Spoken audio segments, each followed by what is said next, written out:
in the McMullen Museum of Art in Boston, looking at objects in a special exhibition that actually come from the collection of the Rubin Museum of Art in New York City. This is a museum that is devoted to the art of the Himalayas, of Tibet, and of Inner Asia. We're looking at a fairly large painting that comes from the Kathmandu Valley in Nepal, and it's a painting that is produced in celebration of old age as part of a ritual that is held for someone who has become 77 years old, 7 months, and 7 weeks.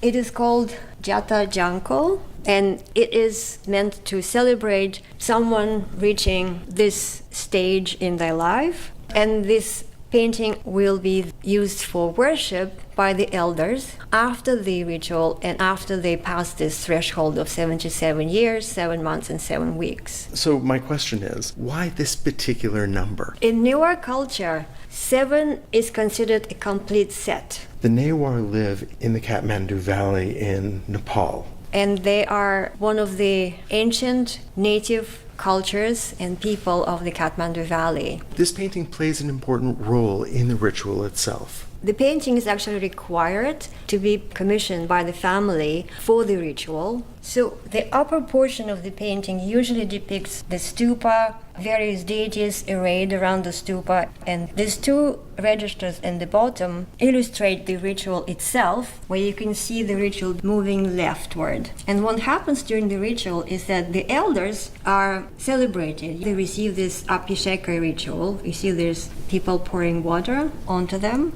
And then next they are venerated because they become almost like deities. And then they're placed in a chariot pulled by the family. We also have imaginary horses in a way. They're celestial horses of the sun god. And then we have Vajracharya priest performing a ritual. And in the bottom we have the family who sponsored the ritual. On the left, usually male members of the family, and on the right we have female members of the family. I'm struck by the difference in the representation of the people enjoying the ritual itself and the deities that are represented. The bodies tend to be more frontal, and these figures tend to be seen in profile. The deities, especially Buddhist deities, are usually represented frontally because they're meant to be imagined, visualized. There are so many figures in this painting, but each is represented in a particular way in order to help us quickly and clearly identify who they are and what they represent. Deity Ushnishavijaya, depicted in the dome of the stupa, is usually protected by these 4 scary-looking, wrathful deities who are part of the Ushnishavijaya's mandala or entourage. They're so dynamic, and they give a sense of action and energy.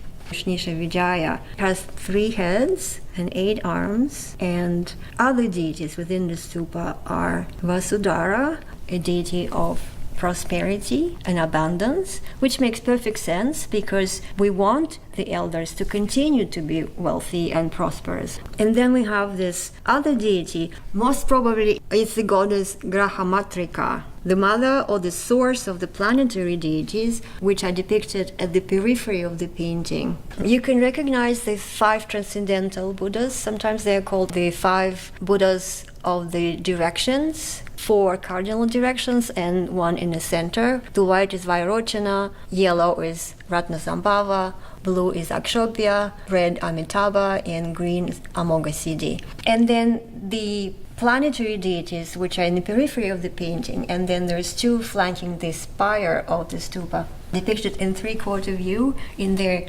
recognizable iconography. And then in the bottom we have the Manjushri, deity of wisdom.